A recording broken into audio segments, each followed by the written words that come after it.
I will call to order this meeting of the Greenfield Conservation Commission at 6:36 p.m. on 2/22/2022. All commission members are currently present.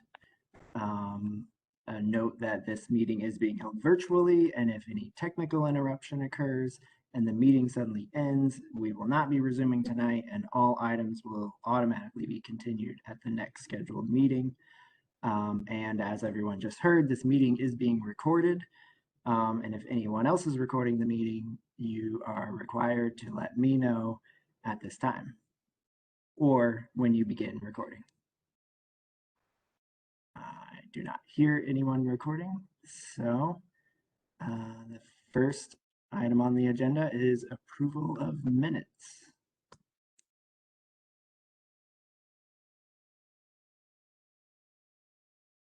Make a motion to approve the minutes from February 8th, 2022.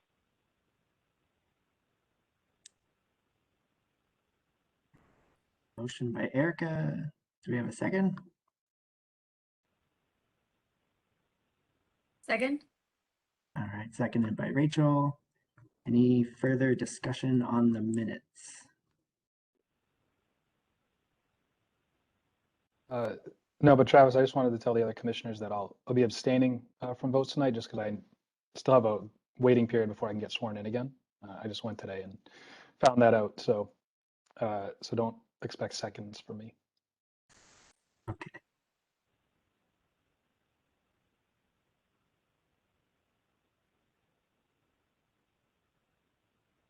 Okay, well, hearing no further comments on the minutes, we can vote on that.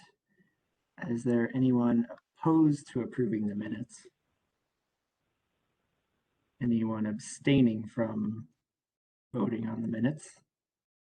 I guess that would be Fletcher. All right, well then that motion passes. 4 in favor, 1 abstaining.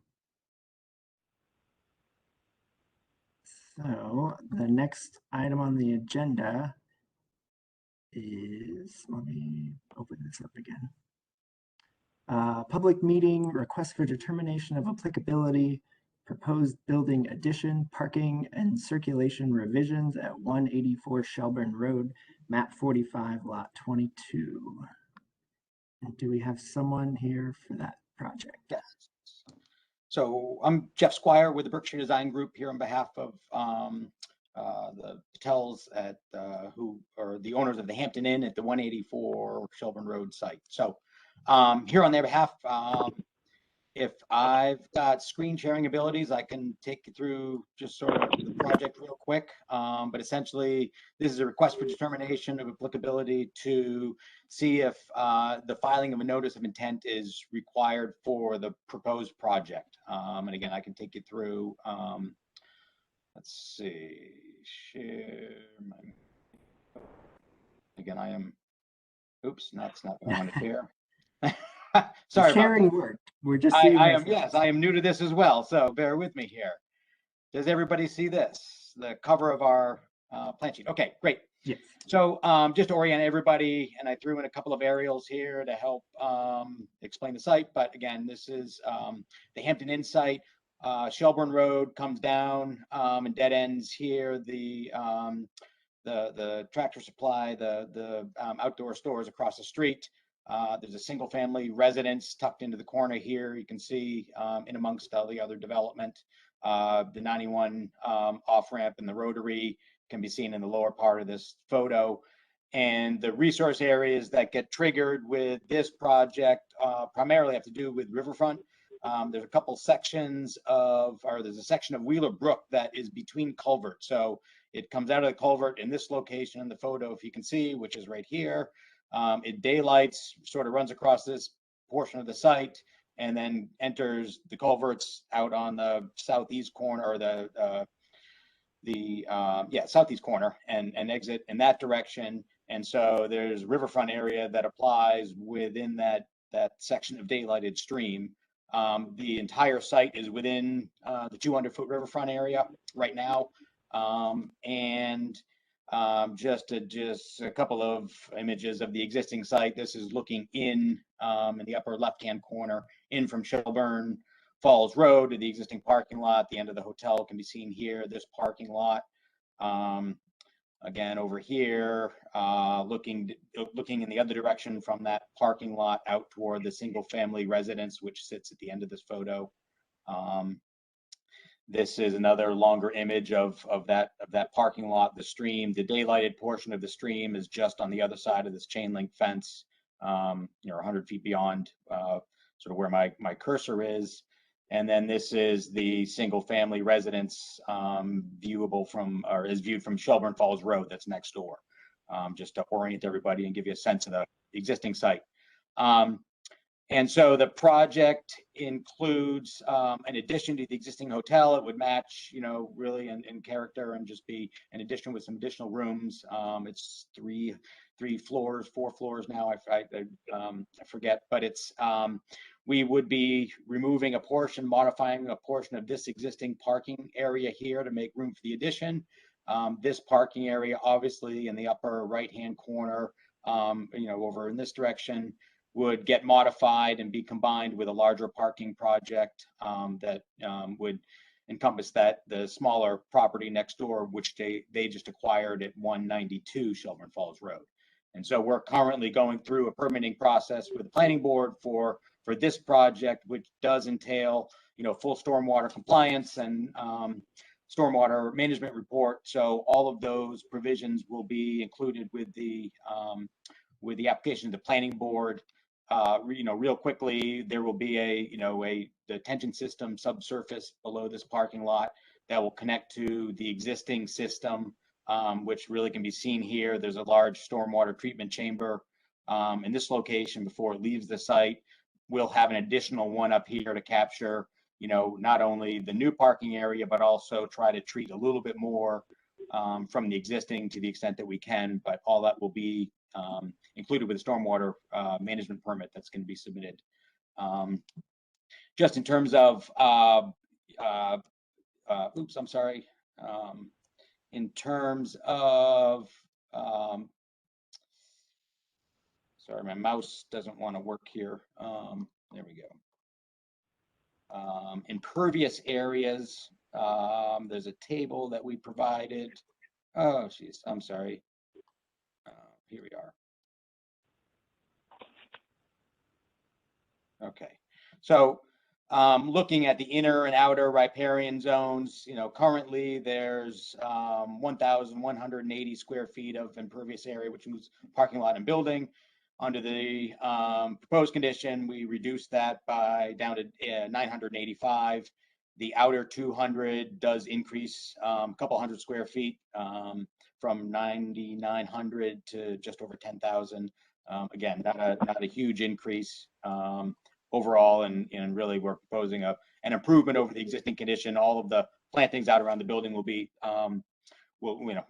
whatever's not impervious will be converted to vegetation and whatnot. So, and then just there were a number of site details that we included with the submission.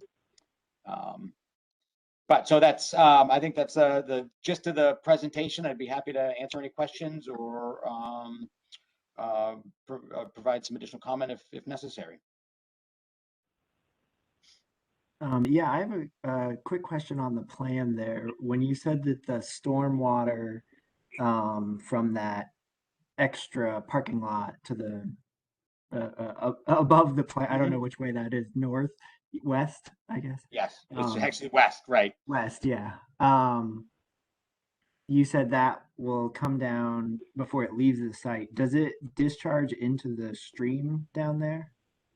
So what we're currently proposing is, because this submission was a little bit ahead of some of the test pit information that we needed and engineering that we put into this parking lot, but now knowing what we do, what we propose is a couple of catch basins in the center of the site to capture all of this runoff as much as we can to a low point, which will then be detained in a subsurface system below this parking lot. That will all be treated and then discharged to an existing catch basin, which is out on Shelburne Road. We'll match pre and post flows match, make sure that it complies with all the stormwater standards. We're going to try to reduce the amount of flows that are going through this system now. I don't know where the ultimate discharge for that city line is, to be honest with you. I would imagine it would tie in down here, but I'm not positive. Mhm. Jeff, I just had a quick question on the wetland delineation for the mean annual high water line. Sure. So between those two culverts, is this a particularly channelized stream? I thought I saw somewhere that the delineation's like 19 years old. It's pretty Um, old. Yeah. Yeah, this delineation was taken from so there's, I mean, it may be quite channelized. It's pretty brushy. It's hard to get to back there. So I don't, I've looked over the fence and tried to peer. It's pretty distinctive. But we haven't done a new delineation just because of, where it is between the two culverts, and because I don't, it may have shifted a little bit, but given the topography and the general nature of that, the character of that portion of the site, I don't suspect it's changed a whole lot. so there's no bordering vegetated wetland. It's just the stream, just the mean annual high water line there. Yeah. I mean, the Toa slope is pretty distinct, and it's pretty well defined. And this is all redevelopment, riverfront area redevelopment, Yes. even in the 100 to 200 foot, the outer 200 foot, the outer 100 foot of the 200 foot riverfront area is redevelopment as well. Given that it is an existing house site now with garage and pavement, I guess I would consider that redevelopment. Yeah. Yep.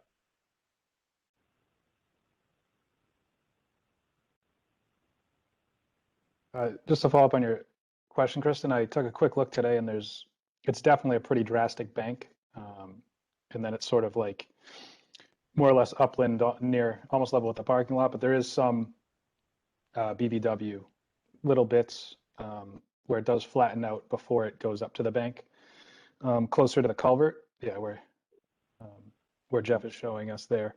And just a sort of unrelated note, there's another brook, or Smead Brook, I think, that also comes right in. There's a confluence right there. The two culverts both pour into that stream going west to east, which I thought was interesting. But yeah, it's pretty drastic bank, and then it sort of levels right off. I mean, generally, a delineation that's more than 3 years old is considered outdated, and this is well beyond the 3 years. I was hoping we would be able to say it's very clear toe of slope type of a situation. Mm-hmm.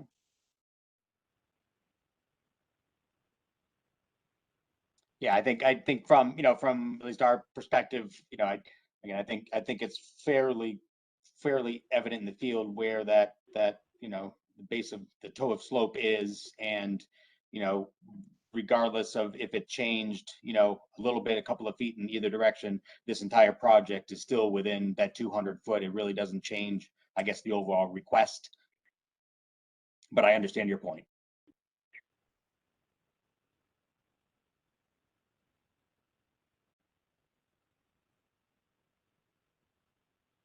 Have the property owners expressed any desire and intent to improve, like I know there's sort of chain link fence that's kind of melting into the stream, and a little bit of chaos down there by the stream itself. Have they expressed any interest in kind of shoring up any of that as part of the project, or is it more going to be limited up to that other, the northeast area, I guess?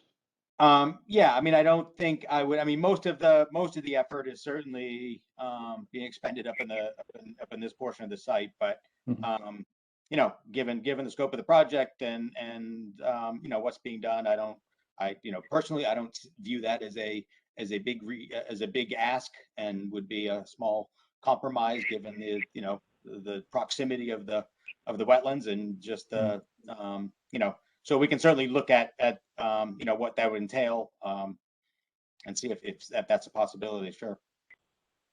Okay. And then I was just curious about the the trees, I'm sorry if it shows on the plan, but is there plans, there's trees around the single family home apparently? Are those planning on being kept or? So there's a row of trees here. I don't know whether those, they're not in great condition. I suspect that the installation of a parking lot may encroach on that road, the root system a little bit more than, we would want and may compromise those trees. I'm not aware of any others. Again, I think these are, somewhat sparse and, given the extent of development, probably would be better well served if they were removed. But there's certainly other plantings being proposed and other trees being proposed, above and beyond what's there. There's a number in the back of the site. There's certainly more overall than there are existing. Got it. Thank you. Yep.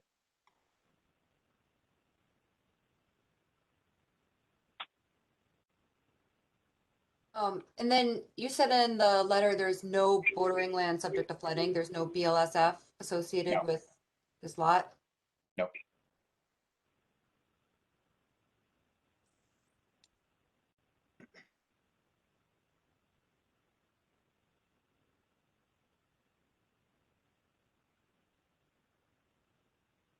We also had some photos from a site visit.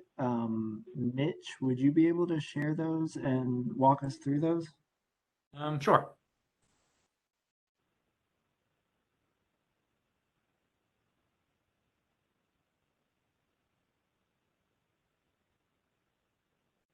Can you see my screen? Yes, I can see it now. Sure. So I just took similar pictures to what we've seen. Here's 192. I took some pictures kind of showing the distance between the river and where work would be done. River being over here. Oh yeah, I see that fence that Yeah, Drew was talking about. just a manhole. I think this is north of the property where the new building will be. Right. And then here's the stream itself to the east.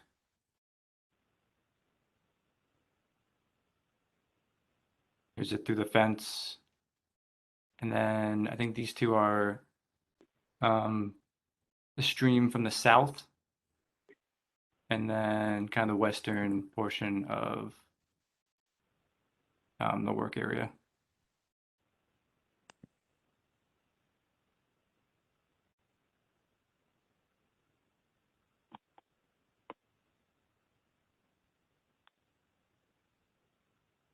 Are there any questions about that?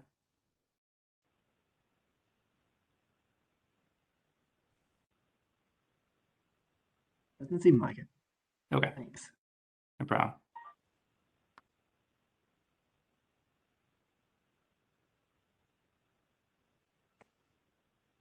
I had a question about the relationship to the work and the floodplain. There's somewhere I saw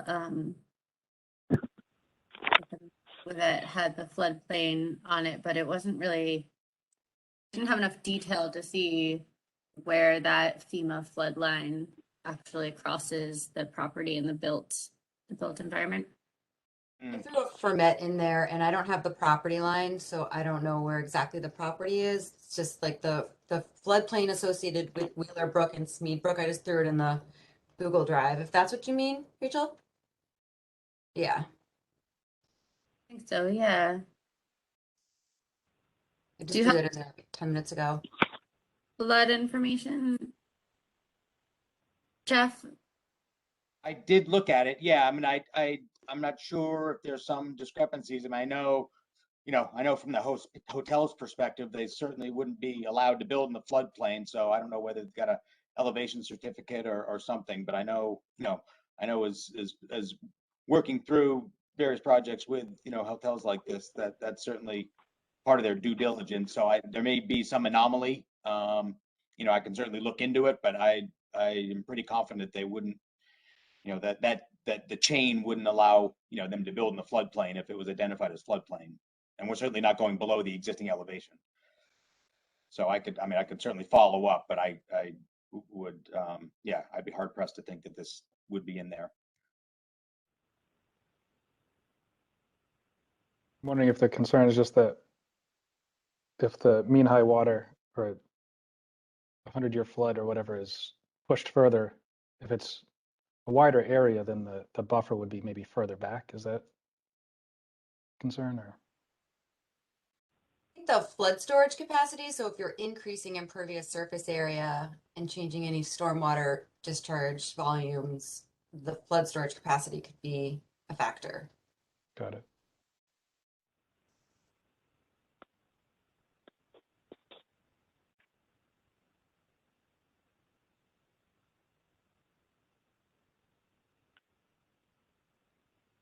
Do we want to maybe share that format? And Jeff, maybe you can tell us where the property is, because those formats are pretty core. I mean, we don't have the digital data for Western Mass. We have to do the old-fashioned paper versions and make Yeah. formats that way.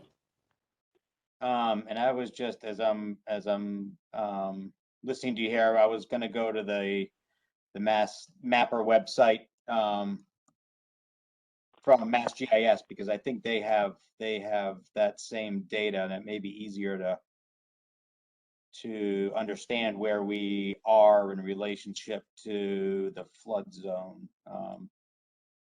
So bear with me here. I'm just so trying you to- know, this is what we were looking at. Okay. With just a box roughly drawn on there to guess at where the site is. Sure. So yeah, I'm not sure exactly. So yeah, in the lower right-hand corner is where you're referring to. Might be part of the zone, yeah. Zone A, which would be the 100-year. I mean, I would imagine it's all contained within that, you know, that topography. But I can see, yeah, what information I can pull up here that might be helpful. Jeff, just to save you time, if you're not there yet, I don't think they cover this area with the firm maps on Mapper, but Okay, could be an issue on my end. I don't know. okay, yeah, I mean, it says they're even flood hazard layer polygons. Okay, yeah, they may not. I think it's just an incomplete data set. Sure. Yep. Yeah, you're right. Okay. I mean, we can, yeah, like I said, I mean, we can certainly follow up. I would be hard pressed that it would be in the floodplain, but, and I guess, you know, in regards to compensatory storage, you know, overall, you know, where the parking lot is, those grades are going to be maintained at roughly the existing or lower elevation to create low points to drain that parking lot. All the other grades, you know, closest to the brook aren't changing at all. The one thing that would have an impact, obviously, is the addition. I don't know, you know, how far back the floodplain goes into the site. That's the only place that, you know, would drastically change compensatory storage requirements.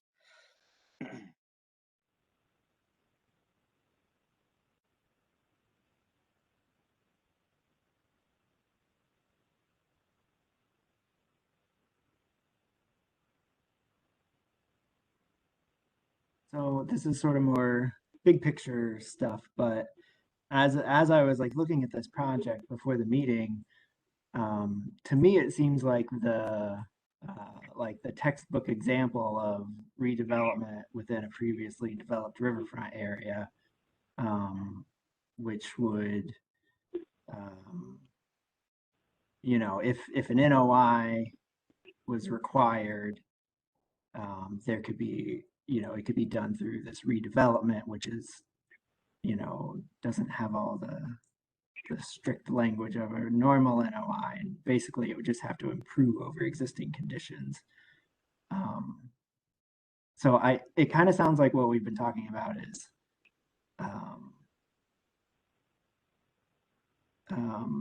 sort of the same thing, but like trying to do it, you know, through an RDA without going through the whole NOI process. But I guess I just wanted to bring this up for the other commissioners and yeah, that's some language to read in the Wetlands Protection Act.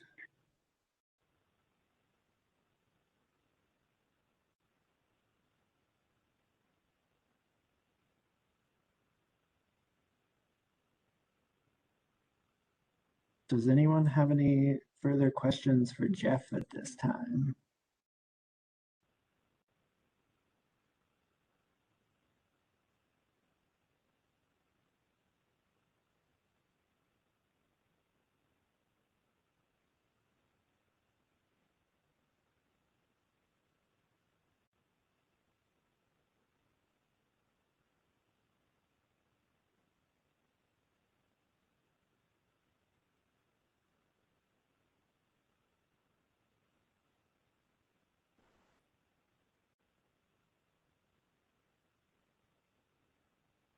I have a process question. When you are submitting the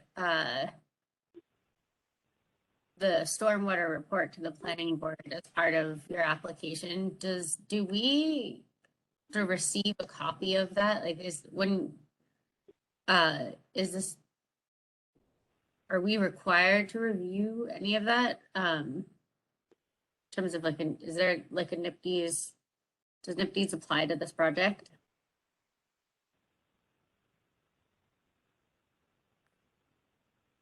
I'm not sure if that's a question for me or for Jeff, but I think if we required them to do an NOI, then we would get that. I don't know if Jeff has any further details. I don't, to answer your question about internally, whether the Conservation Commission gets a copy or not, I don't know. I mean, I can certainly forward you a copy. I don't have any reason not to. We're going to make sure that the, system complies with all the stormwater standards or exceeds them as, is required, and get the correct approvals, but we can certainly, share and include the Conservation Commission with any of that correspondence. If you don't get it internally, through other means, I don't have any problem doing that. So I can't answer that question. With regards to NIPD's, yeah, this will disturb more than an acre. So, one of the notes on our plans says that a NIPD's is required, and require the contractor and the owner to, satisfy those requirements. And, they may or may not use our assistance in the preparation of that, but we'll certainly, that's part of our, requirements in our plan set. So that would, yeah, satisfy that requirement.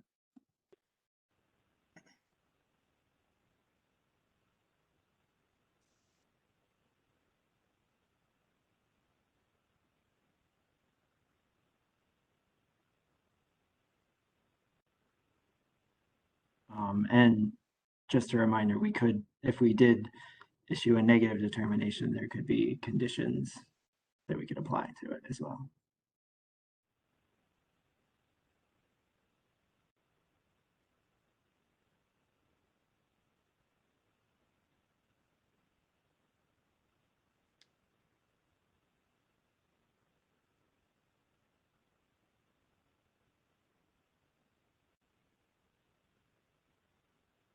Jeff, I'm sorry, I know you already said this, but the limit of work, it's strictly limited to that dotted border, right, in the plan? Yes. Okay. Yeah, unless we're able to do some of the fencing replacement and some of that, but that would be pretty minimal. Got it.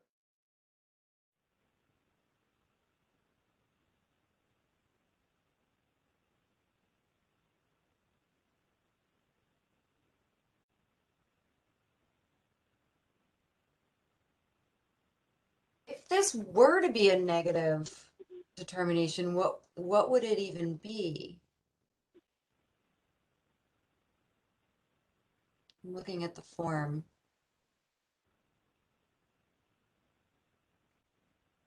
I think we would have the option of either doing negative determination 2 or negative determination 3, right, Travis? So either that the work doesn't alter the area, or that the work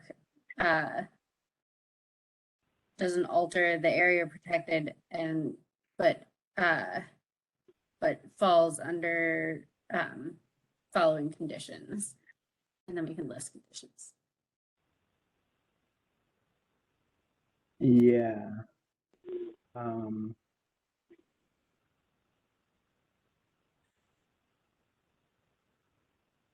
Yeah, the only thing is, I mean, negative determination type 2 would be for that the work is within an area subject to protection, but would not alter the area. And it seems like that would be riverfront area, but 3 just says that it's within a buffer zone.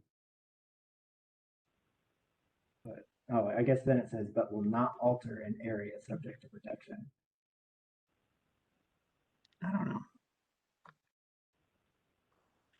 I honestly think that with like this is kind of a big project in the riverfront area, and to me um the redevelopment, doing an NOI with the redevelopment that would require, it says at a minimum, proposed work shall result in an improvement over existing conditions of the capacity of the riverfront area to protect the interests.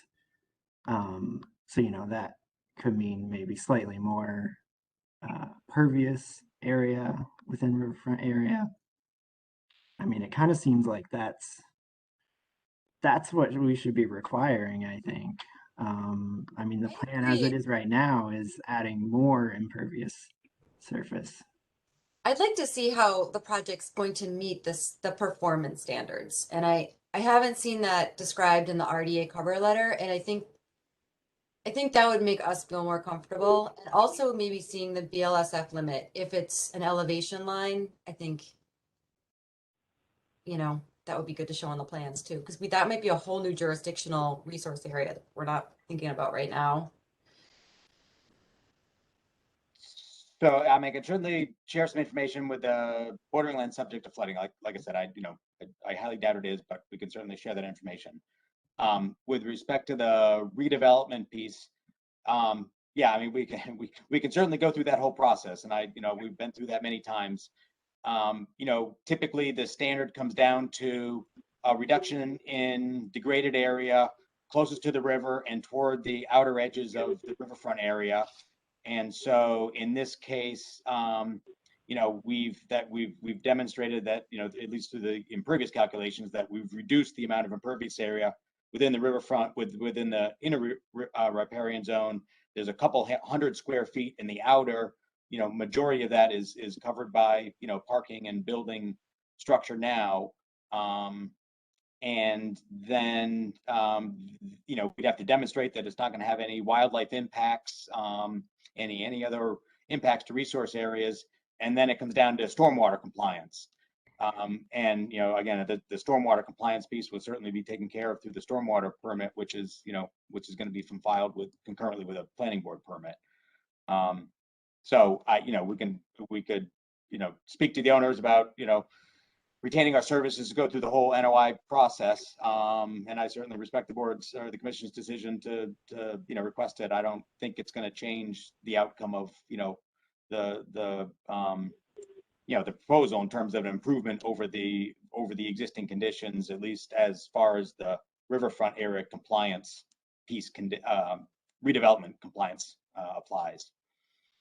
There's so yeah, it's your decision, but I don't think it would result in much based on my experience anyway.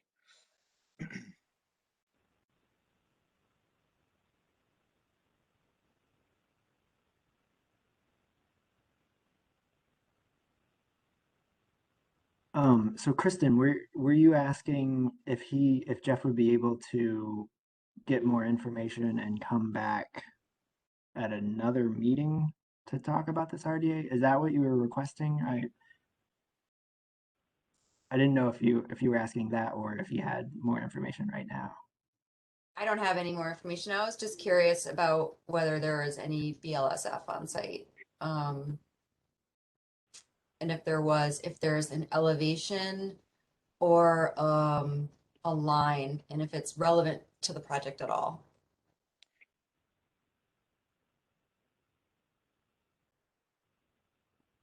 Oh, yeah, I mean, given that there's no, information on the Mass GIS website, we'd have to go to the FEMA maps and see if there's an elevation that's, delineated or defined on those maps is the only other way to do it, and just, see how that compares to the elevations that we've got shown.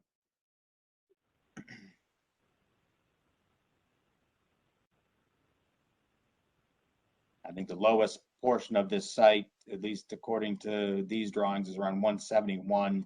I don't know how that relates to the FEMA elevation on those on the ferments. If you go to the website, you can figure that out. It's under, if you click on more info instead of generate permit, you can usually get an elevation that way, or it can be in the notes in the title block sometimes. Right. So like I said, I just hadn't downloaded those maps, so that's, something we could certainly do.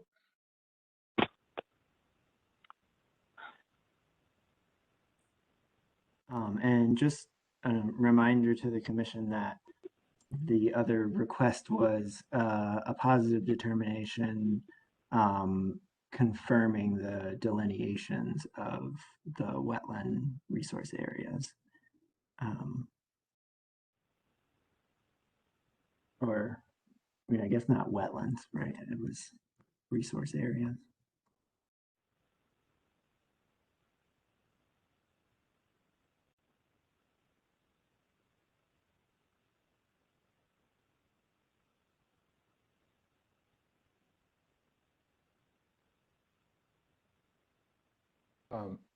On that, I did visit today, like I said, and it looks pretty good because there is a very drastic toe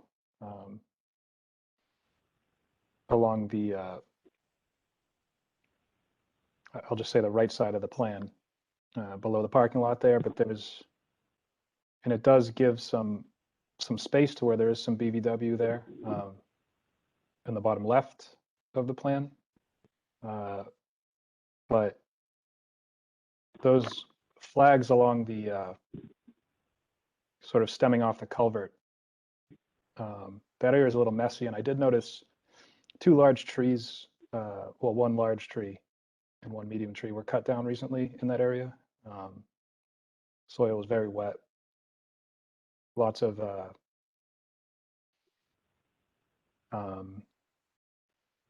knotweed there, but that's, I just want to share with the commissioners, that's the only area that I would be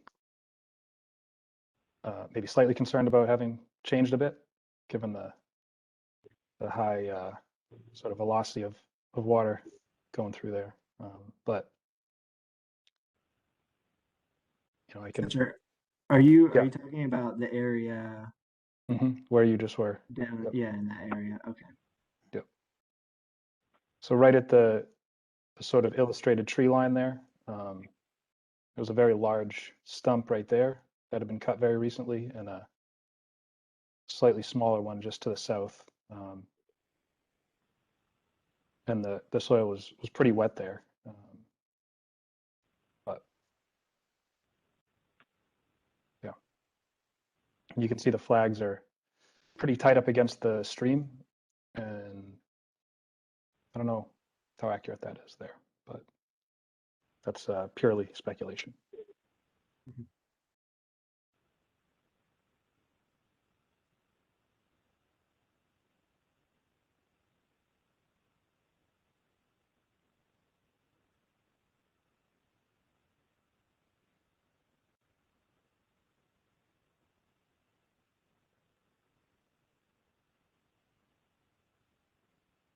So I've got just a little bit more of a detailed image of that FEMA map, if that would be helpful for the discussion, just to sort of orient where we are. And so Shelburne Road comes down here and dead ends, in this location. Here's the roundabout, obviously. So if there is, I don't know what this elevation is, but if there is, floodplain, it would certainly, it's certainly in the, I guess, south southwestern portion of the site. You know, anything that we've got going on is up in this location. So again, we can do some more investigative work, but at least that's an orientation to where the project is relative to these maps. So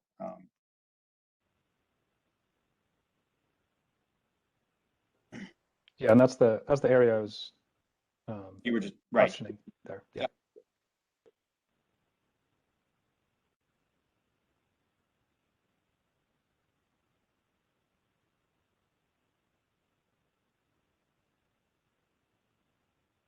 If the plans, I wasn't able to make it out on site, but the plan says that there are existing wetland flags along the bank. So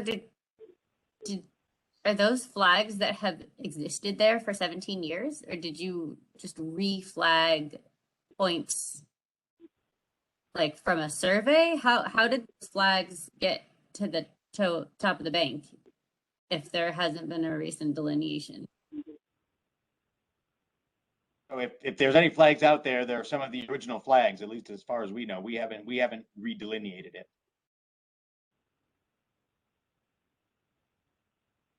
I'm guessing on the plan where it says existing flags, that means like you have data for where those points are supposed to be. Right.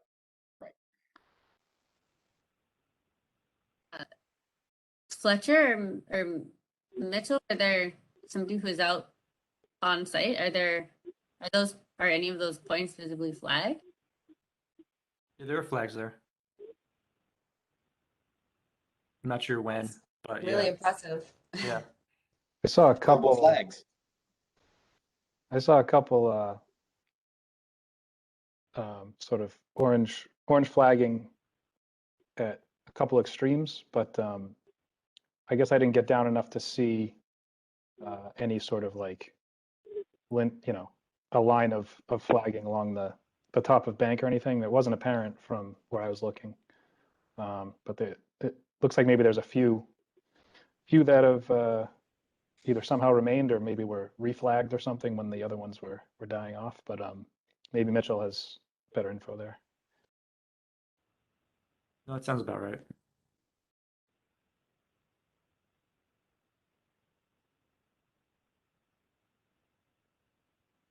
What I am seeing, I didn't see this on site, but in the pictures I see there's some what looks like blue flagging. I didn't notice that when I was there, but it also looks like it's maybe a little bit I don't know. It looks like the BVW could extend past those at this point, but it's really hard to tell from just photos of the site rather than being there because of the slope and the angles and stuff.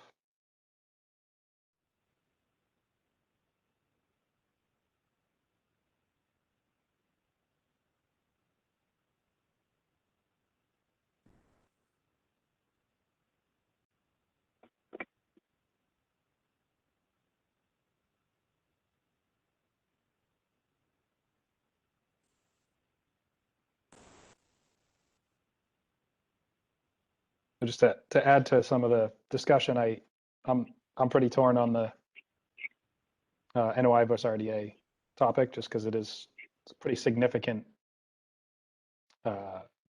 development, actually redevelopment, and it's a very impacted section of stream, and it would just think if it somehow got further impacted, but but at the same time, I trust what Jeff has said about the planning and engineering done to not, or to potentially even lower the impact, at least from stormwater. I don't know if, Jeff, maybe with this particular parking lot, do you know if it's pitched in any way to run off towards the stream if it exceeds the sort of flow that would be trapped by the drains, or is it just sort of like generally flat and it goes towards the drains and whatever else happens? I mean, we've got we'll have to hold elevations, sort of along the hotel building itself, but as soon as we can along this curb edge, we're going to pitch that to a low point, like I said, in the center of the parking lot, so that, if for whatever reason, this system will be designed to handle the 100-year storm, plus a little bit. This, and that will store anything, subsurface. In an extreme event, there's the ability for this whole parking lot to pond or puddle. If that, then fails, there is a high point that we've created along this curb edge or along this driveway entrance, which would be where it would spill out into the street, into that, into those existing catch basins. And I imagine a storm of that event would be, all of these structures would be overtaxed at that point. And, it's just a matter of, the time passing until all that water can be conveyed. But there's certainly capacity on the site to, to retain a pretty significant event. Got it. Thank you.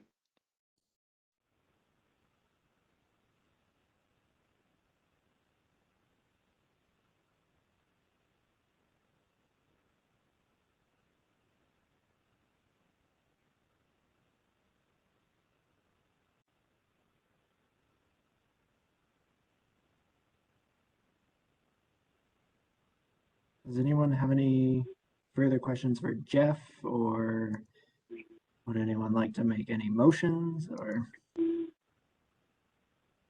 any further discussion?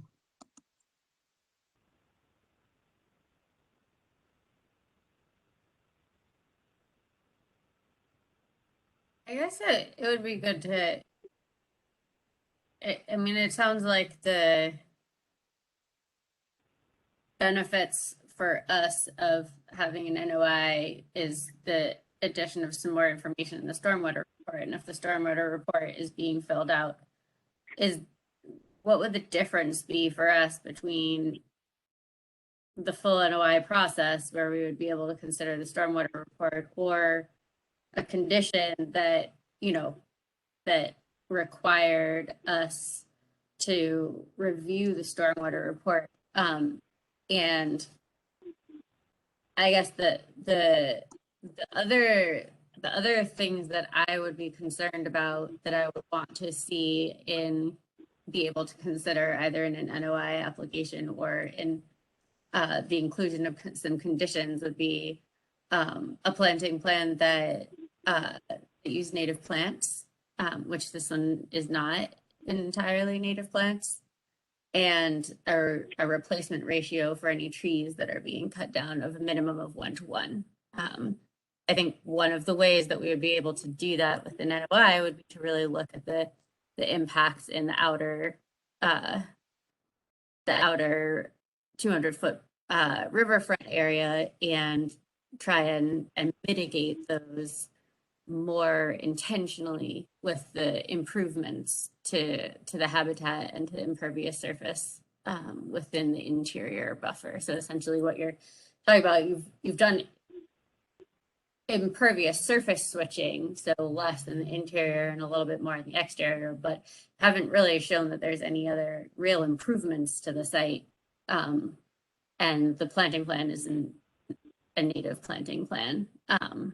So I guess it's like those are the things that strike me as not being as I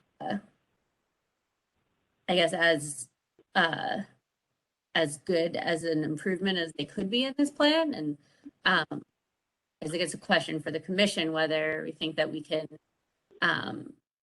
whether there's things that we have the ability to to influence through this process, or whether those kinds of actions would really need an NOI in order to be able to follow through.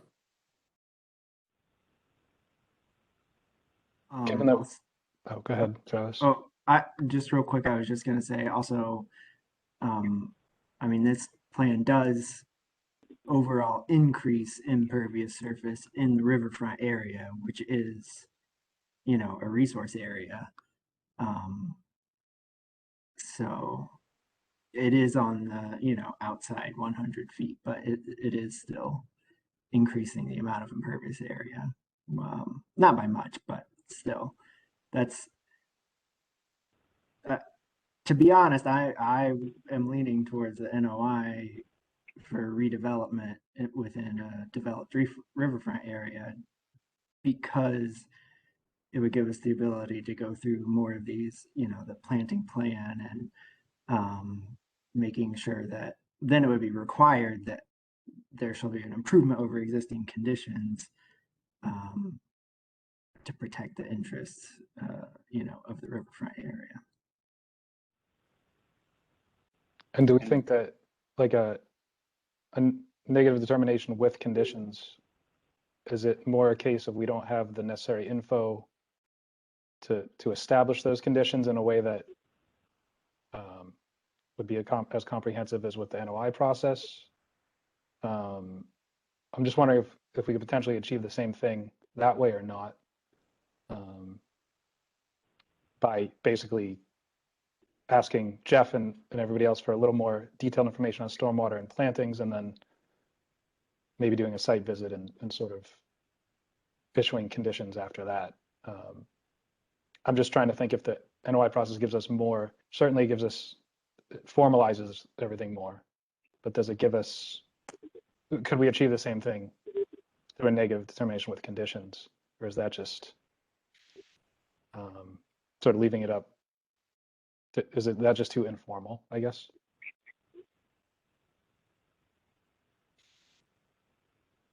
I mean, for what it's worth, what I could certainly offer is that, and I'm pretty sure they'd be amenable to, conditions that would require, resubmission of a plant list that, shows all native material. There's a couple on there, but I agree it's not entirely native, so we could certainly submit an updated plant list. And then, similarly, we could certainly, we certainly have a condition that would require us to submit copies of the stormwater management, application and permit to ensure compliance with the stormwater standards, and then, followed by any, preparation of NIPDs and SWIP permit for the project, that might be required. I think those would be, as you pointed out, what the other improvements, I think the project under redevelopment, under a notice of intent, would include, the addition of, native species, which, we would happy to do, an increase in plant material, reduction in impervious areas, improvements to stormwater. That's really about the extent of, what we'd be able to offer for improvements on the site. And certainly all the other standards would be complied with. So, I certainly would offer up those as being amenable conditions, if that's agreeable. But just one thing to add to that is that the NOI for redevelopment would also give the ability of the applicant to propose mitigation on site or somewhere else in the river basin. If there was like an increase in impervious area that they wanted to try to mitigate elsewhere. I'm not saying that's necessarily what would happen, but that is part of that as well. I think of RDAs as like buffer zone only applications, and this isn't really a buffer zone only project. Yeah, and to me, like, there are parts of the riverfront area that are currently not pervious surfaces that are going to be transformed into pervious surfaces, even though some other areas are going to be transformed into no, did I say that right? They're pervious and they're going to become impervious, and other areas are impervious and going to become pervious. But that still, to me, is the resource area being altered? And I think it is being altered. And I think it would take a lot of, and it's a pretty significant development too going on this property in a resource area. And I don't know, Yeah. to me, that's why, to me, I think the NOI gets us all these things that we're talking about that we want to see. I think it would be a lot of conditions to put on an RDA to get to the same place with it less a less formalized process to do so, maybe. Yeah, I mean, and we shouldn't pretend that there's not going to just be an increased impact from like just a runoff from the additional construction. There's going to be compounds that are shedded by that. This might, I mean, this sounds a little silly, but things will be flowing into that stream as a result of this new construction. And yeah, I just feel like to offset that, along with the impervious impact that you're talking about, maybe NOI is more appropriate, it seems like, but. I guess the only other thing I could offer or point out is you know, just keeping in mind and not trying to at all diminish the value of Riverfront area, but this particular section of Riverfront area is a couple hundred feet between two 72-inch culverted sections of stream. So it's directly adjacent to 91 and you know, 20 feet away from a parking lot that's existed for quite a while.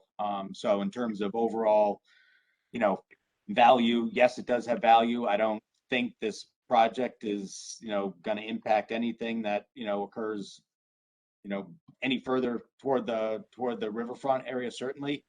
And, you know, given the you know, the context of the existing site, you know, which, you know, you look around, you look around what's, you know, this is across the street.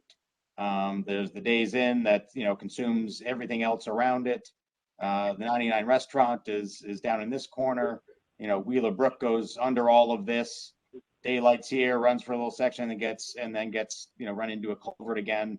And, you know, there's a very small portion of infill that's being provided that increases impervious a couple hundred square feet. So I completely respect what you're saying. I just don't know what you know, huge opportunities are going to be afforded through a notice of intent process to improve this little section.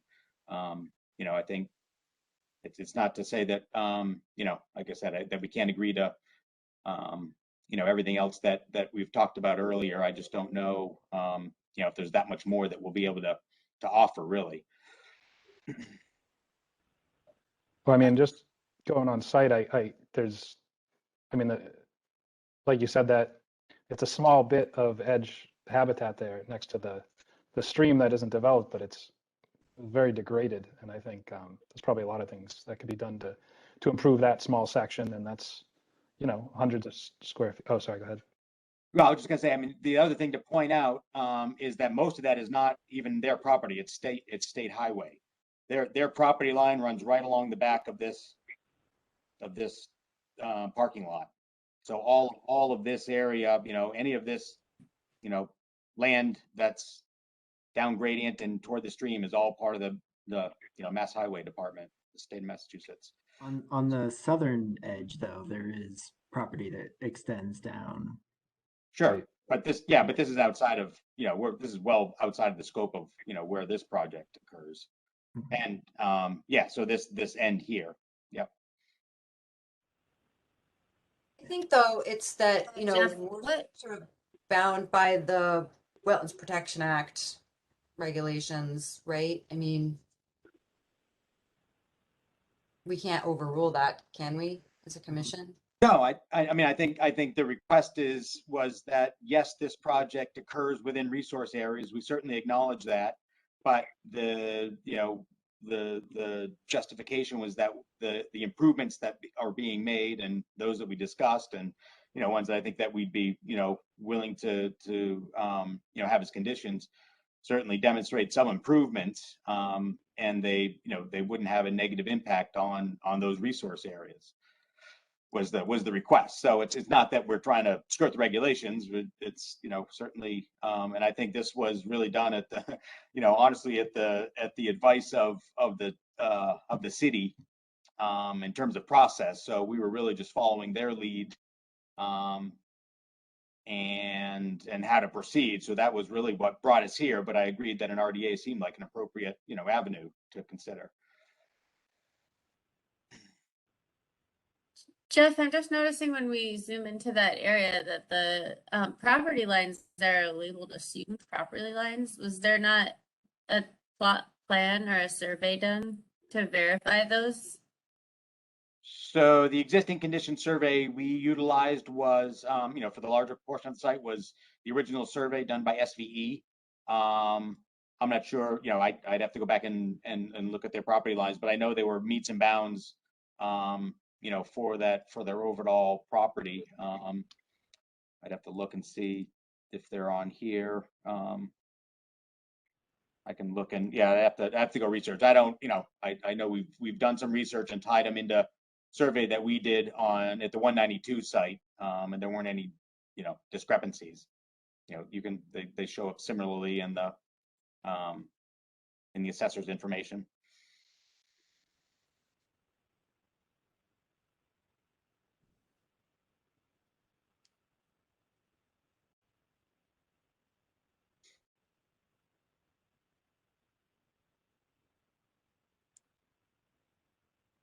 Well, I will say that I know the assessor's parcels are not exact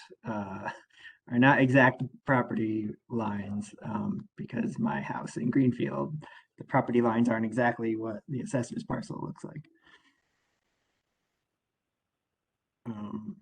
And I guess I just wanted to add too that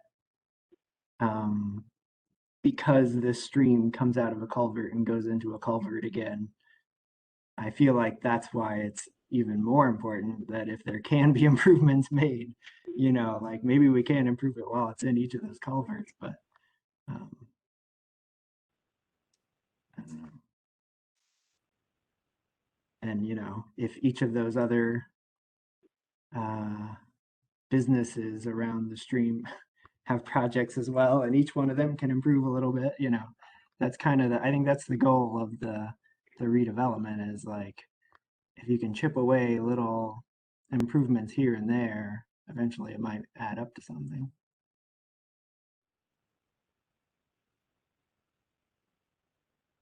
I also think that the wetland boundary, I mean, I kind of feel like there needs to be a new delineation. Like I don't feel comfortable confirming those wetland markers from 17 years ago without a new delineation. I would agree with that for the southern portion, that near the culvert. But Yeah, the it's upland just is so pretty outside clear. of the scope of work, I guess, is, you know, I totally hear you.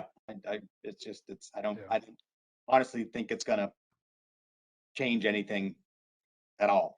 It may change something by a couple of square feet in terms of impacts. You know, again, looking at, going to the plans again.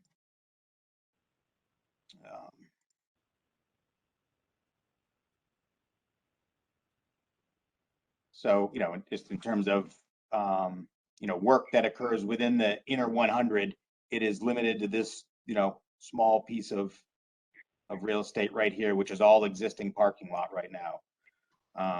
You know, everything else is toward the outer, and again, this is all parking lot with the exception of this, which is being converted to turf. There's parking lot that wraps around, you know, the entire building right now.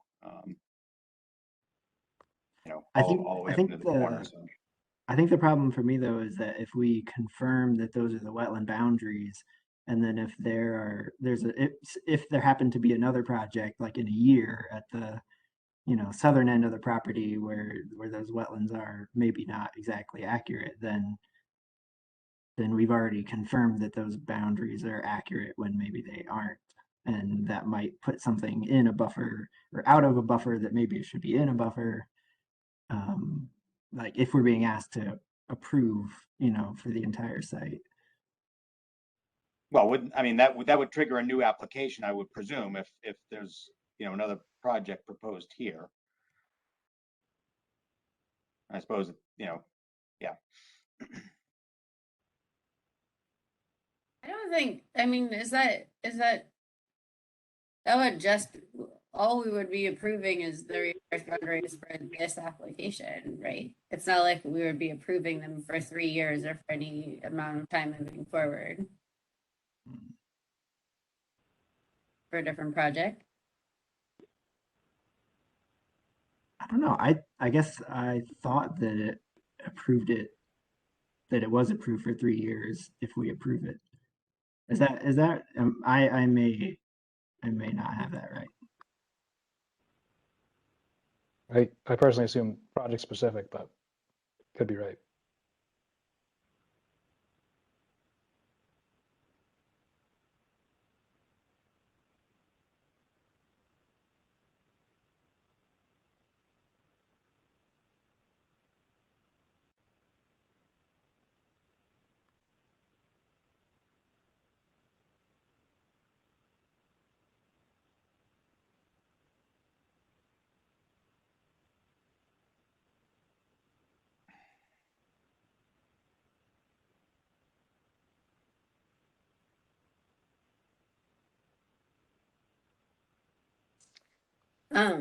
I think I tend to agree from a design perspective that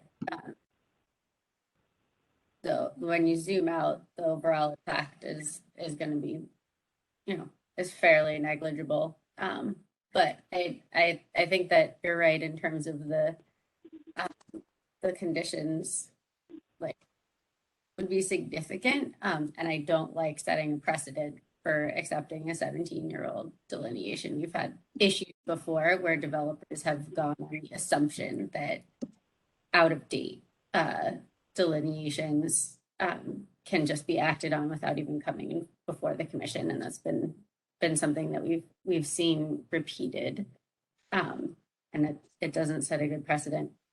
If there are 8 different positive determinations, so somebody wants to make a positive determination, they have to figure out which one of those applies. Would it be that the work is within an area subject to protection under the Act and therefore requires filing an NOI? Which I think is 3.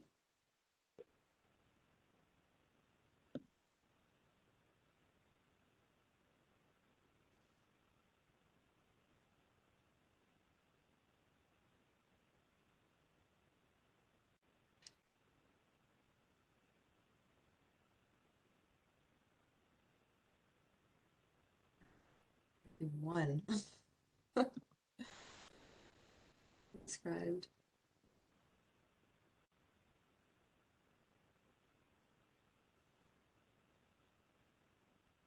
Anyone just remind me, for cutting of significant vegetation in the resource area, that should come before us, right?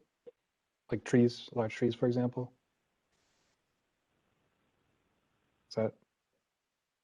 Is that correct in in a riverfront area like this? Yeah, I mean, and that would be with the trees that you were talking about would be within that buffer zone,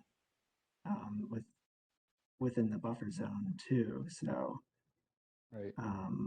That should have come before us. Yes. Right. I mean, I know they've had some storm damage that they've had to clean up, so it probably is likely associated with some of that work. Could have been, yeah.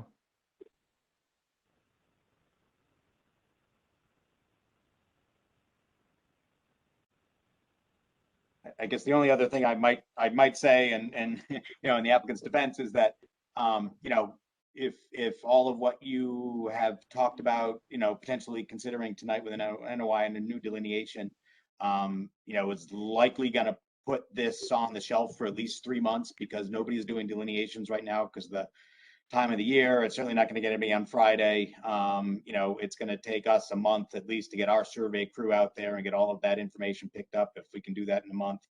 And at that point, then we'll have to, put together a notice of intent, which is, at least another couple of weeks, to a month in our effort to get that into the pipeline and then get in front of you for the commission.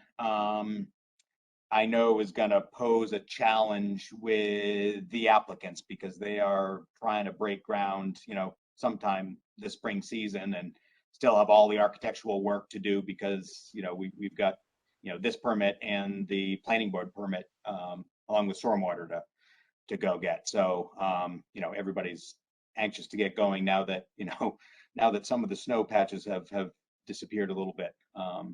Probably get more Friday, but yeah, I would expect that this would at least, delay this process by, 2.5 to 3 months anyway.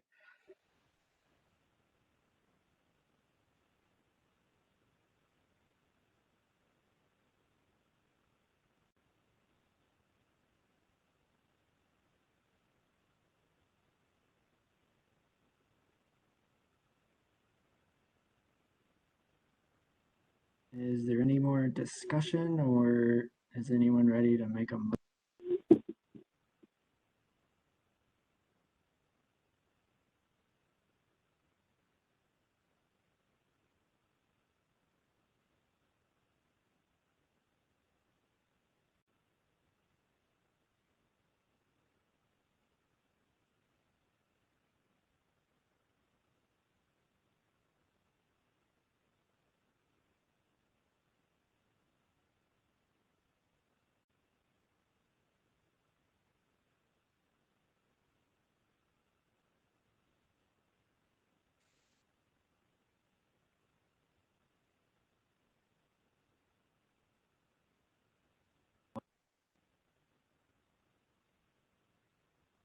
You can all strike me down. I still think the overall, like, the big picture is about is not is not significant, and if there was anything on the southern end of that property, I think from a procedural perspective, we would have to come and see that again, and it would be completely within our jurisdiction to require a new delineation at that point. So, because I would motion that we for a negative determination 3. And that we should list all of the things that we're concerned about as conditions and require them before construction starts. I don't know if there's a way of, that we, that they would be required before, before any ground is broken, especially with we would want to see in our boilerplate conditions the erosion controls in place anyway before construction, so we would have the opportunity to go back out on site and assess anything then as well. Jeff, I'm sorry, did you say that you thought the client would be amenable to improvements, maybe say in vegetation or something along the stream itself, rather than just in the work area? Or yeah, I mean, I know you said they don't own part of it, but there's right. a good amount that they do. Yeah, to the extent that, we have some ability to improve over there, I've got to look and see exactly where that fence line runs, relative to the parking lot. If there's stuff on the other side of the fence, it may not make sense, but, we could certainly look at some opportunities for invasive removal or, planting of, some additional native species if it seems appropriate. I just, wouldn't want to waste the money and energy to plant them if they're not going to survive. But if, there may be some bittersweet likely in there that could be removed. So we could certainly look at some mitigation in that portion of the site that they own. Yeah, no, I think you're right. The fence line's too tight. Do anything significant along the Route 91, straight area. But there is, I don't know if it's like a pervious pavement of some kind or whatever. There is a sort of a row past the the curb, but before the fence. Sure. It's somewhat significant. And then there is that big area where those trees were cut down and or cleaned up, let's say, and that they do own down there, which could have shifted since then. So Okay. Yeah, I certainly, would be amenable to a condition that requires some improvements in that portion of the site, and we can provide a sketch to the commission. got it. Thank you.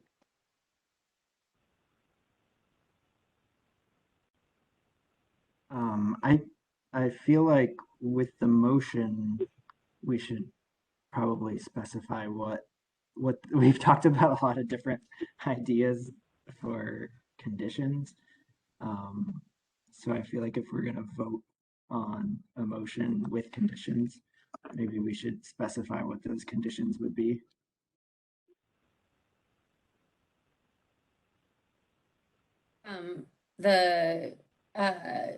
A replacement planting plan that specifies native plants, a tree replacement plan, so with a minimum of 1-to-1. And I think invasive species remediation of the pervious riverbank area between the parking lot and the stream bank on the south of the property would be one way of ensuring some beneficial improvements to the site. As well as we talked about requiring a copy of the stormwater report to be submitted to the Conservation Commission. We could also ask for verification of the flood elevation.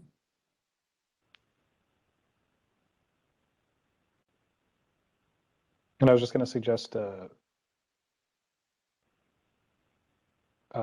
vegetative buffer along where possible, along the southern area that we were talking about, next to the stream. Maybe post-invasive removal. You mean like planting native plants after the invasives are removed? Just for when the flow does overwhelm the curb, that it just decreases velocity, but and also the fence that's sort of in the stream. I didn't look closely enough at it to see sort of if it's worth doing something with it or if something could be done, but at least mention that to look at addressing that. Maybe that's too wishy-washy to put in a condition, but there was a lot of entanglement down there. But. If we request a copy of the stormwater report, but we vote on this tonight, we won't have an opportunity to make any comments under our purview. It would just go to the planning board. Is that right? Planning board, and I think city DPW or city engineer. I'm not sure who reviews it, but it would just be to ensure compliance with the standards. Right. Jeff, how onerous would it be for I don't want to propose this without talking to other commissioners, but to have to sort of to check in again next meeting after maybe we receive stormwater and maybe do another site visit, with just to make sure everything that we've talked about is in line with what we're presuming, and then sort of follow more towards the negative if so. Sure. Does that? Yeah, I mean, I certainly would be amenable also, to continuing, and we can try to incorporate a lot of that stuff into the plans that we've talked about to avoid the condition, and provide updates or copies of whatever we have by then. Yep. Okay. Stormwater wise, yeah. Does that sound reasonable to the commissioners, just to give us a chance to see the actual data, maybe potentially do another site visit to verify some of the stuff that we've been talking about, or does that seem like a unnecessary delay?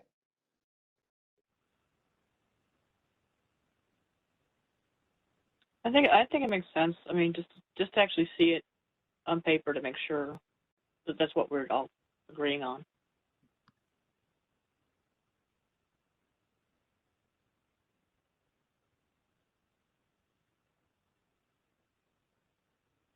I mean, that there is the potential that something is not within the limits that we talked about, and then the NOI process pushes it even further out. But it, you know, from what we discussed, it seems like there is sort of just that couple remaining questions, and then, but again, I don't want to speak for everybody, but you know, with a client amenable to conditions and stormwater is discussed and flood also kind of as discussed, I would be open to supporting a negative determination, but with conditions.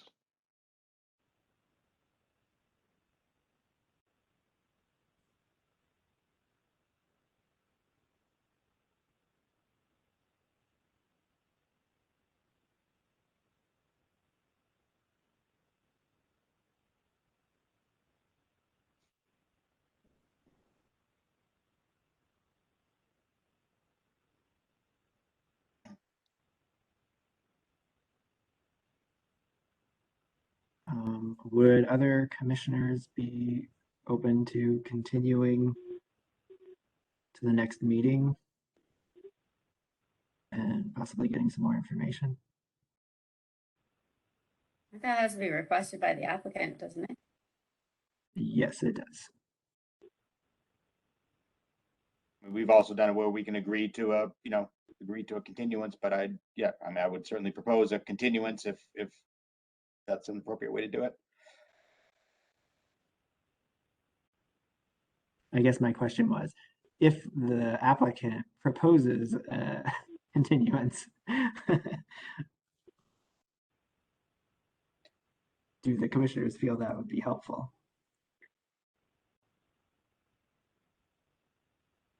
Yeah, I think that if that, you know, what Ledger said, if it makes the decision on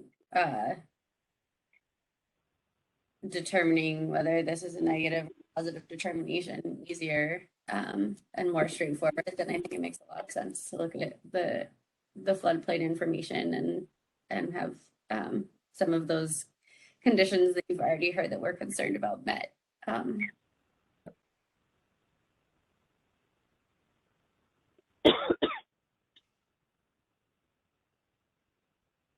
Okay, so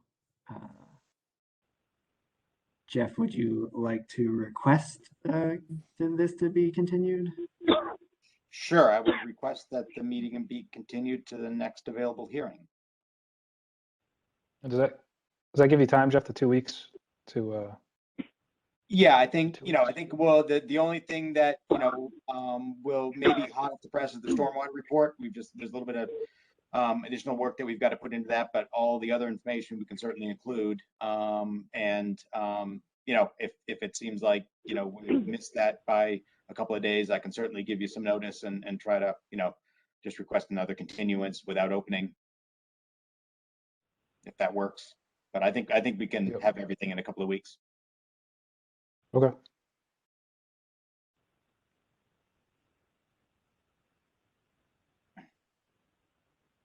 I would make a motion, but I can't. There's an active motion on the table. Can it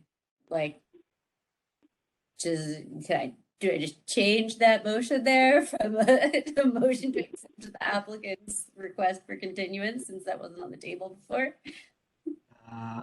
Honestly, what does happen when there's a motion that doesn't get seconded? I think you deny the motion and then make a new motion is what I think procedurally happens, but that's not my place. You can ask for a second. If nobody seconds it, it dies. Yeah. Well, it did not receive a second. Is there a second to Rachel's original motion for a negative determination? Okay, hearing no second, then that motion dies. Now motion to accept the applicant's request for continuation in order to provide us with more information, with the information requested. I'll second that. Okay. Sorry. Rachel made a motion, seconded by Kristen. Any further discussion on that? Hearing none. All commissioners opposed? Anyone abstaining? Which would be Fletcher, already mentioned he is abstaining. All right, so that passes 4 votes to 1 abstaining. So we will continue this at our next meeting. Do you happen to know what that date is by chance? I can look it up also, but That would be, it's gonna be the second Tuesday. March 8th, I think. okay, Yep, March. Great. Okay, super. I really appreciate the time, everyone. Thanks. Have a great night. Thank you. You too. See ya. Okay, just to let everyone know, the mayor sent me a message and said that she had to sign off at 8 and she'll be happy to discuss Stone Ridge at the next meeting. And she said, I appreciate the deliberative discussion tonight. All right. Do we don't have a hint as to the specifics, right? Or Well, let's continue down the All right. agenda. We can talk about oh, it. right. Yeah. Sorry.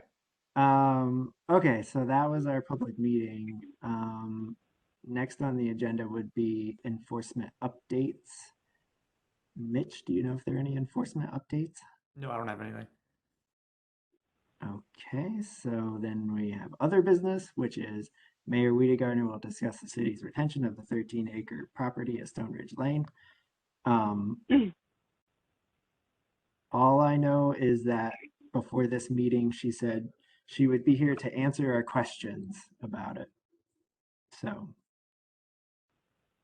I guess that will happen at our next meeting on the 8th.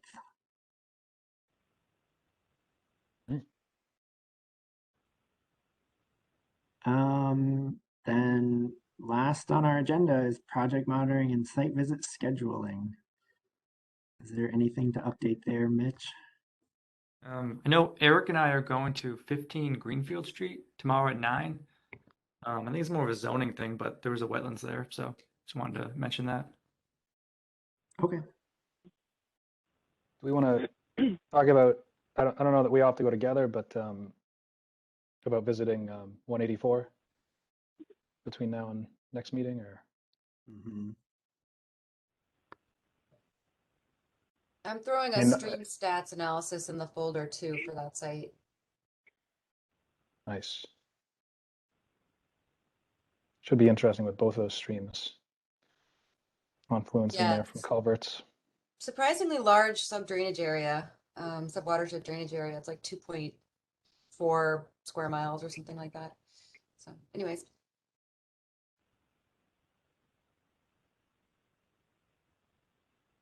Well, I'll just say I'll go and take some more pictures, but yep. This is tomorrow you're talking about? Oh no, wasn't talking about a specific day. I just didn't know if we felt like we needed to do any type of group visit or individually, for anyone that had questions about it.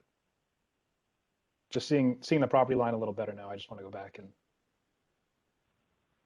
look at it again. Well, seeing what they assume is the property line. Right. Yeah. I think my work schedule is insane right now with site visits, and with the weather being this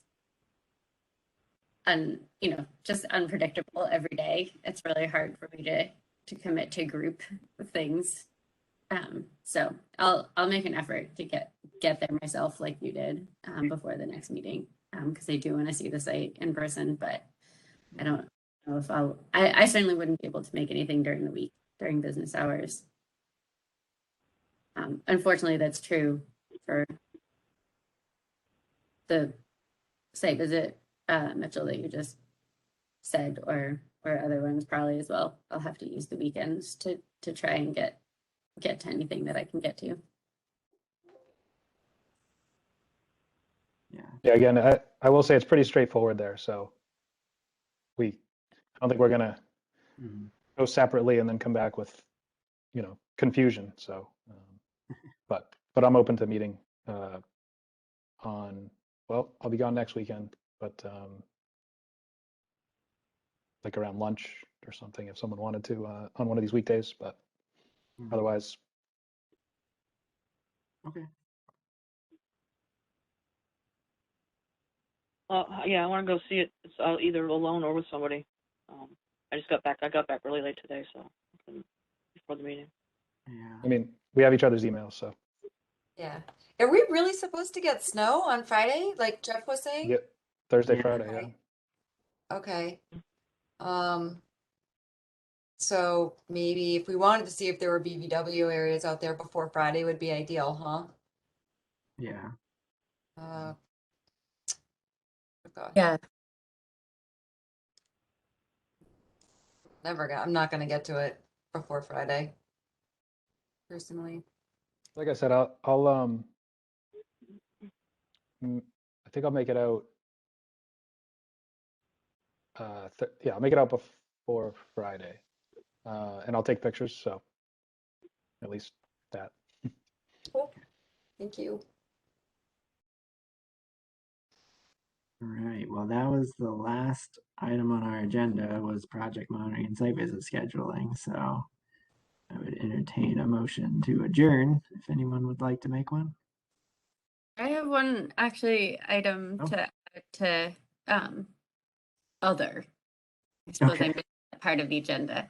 I just wanted to clarify, I sent Mitch an email earlier this morning, for the MACC conference that's upcoming. If there's a form that we fill out in order to get reimbursed for our participation in the conference, or whether we just need to forward our receipts, and Mitchell will take care of that, because it's been both ways depending on the agent in the past.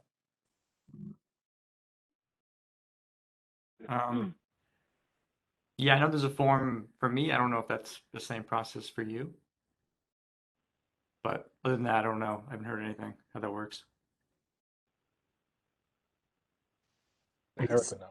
Yeah, if you could check with I- Eric and maybe I'll ask Eric, yeah. send us all an email to let us know. Okay. Yeah, because I Taking think a workshop on Riverfront area redevelopment, so maybe I'll learn Right. something that will be relevant. for next time. One of my colleagues is presenting on a climate action plan that we did in Apple Country. Our firm did in Apple Country, Harvard, Mass. Cool. Yeah, that would be helpful, Mitchell. Just if it's our responsibility to fill out the forms, if you could double check that and send that out to us. Yep, I'll ask and I'll let you know. You know, I sent in the receipt from my payment, so. Okay. Yeah, the fall ones I just sent them to Eric. But...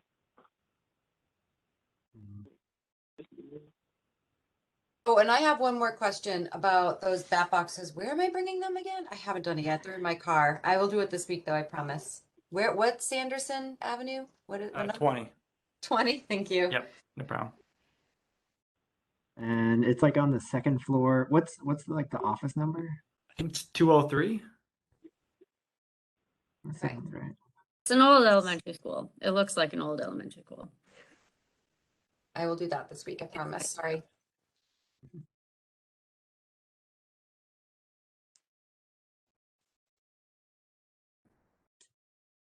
A question about that, Kristen. The thing you sent around said that a number of boxes tended to be good. If we found any more boxes, would that be good or no? I don't know. I mean, that was what I heard from one of my colleagues, that if they're really going to be picky with the aspect, maybe if you had a layout opportunity to have them in a slightly different facing aspects, you'd get lucky with one. So Mhm. when we were talking about whether we want to maybe split those 2 boxes up between 2 different sites, I was just thinking maybe it would be better to double down. But I don't know if it's worthwhile going out and getting more. I mean, I think 2 is pretty good. I don't know. It's my Same opinion on thing out that. of there, Kristen. I read that and I was like, okay, cool. Let's put them both at Yeah. Griswold. Yeah. It seems like we have a good opportunity. I mean, I'm sure there's other places, but I was thinking in my head along that field edge. But I mean, we can all talk about that too. Yeah. And if anyone has any other ideas, I'm sure there's lots of opportunities there. On our site visit, whenever that was, that's on the calendar in the far future. Oh, yeah. We do have that. That's right. It was in Yeah. April. It's in April. It's coming up. Yeah. Maybe we won't have 8 inches of snow that weekend. Hopefully. Okay, I'm just wondering. I want to encourage as many baths as possible. Yeah.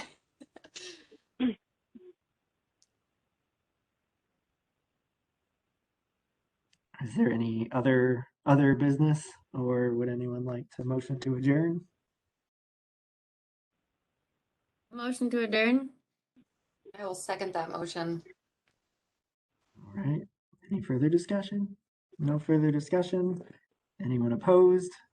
Anyone abstaining? Fletcher's abstaining. I do support it though. Four votes to 1 abstaining. All right, we are adjourned at 8:12 p.m. on 2/22/2022.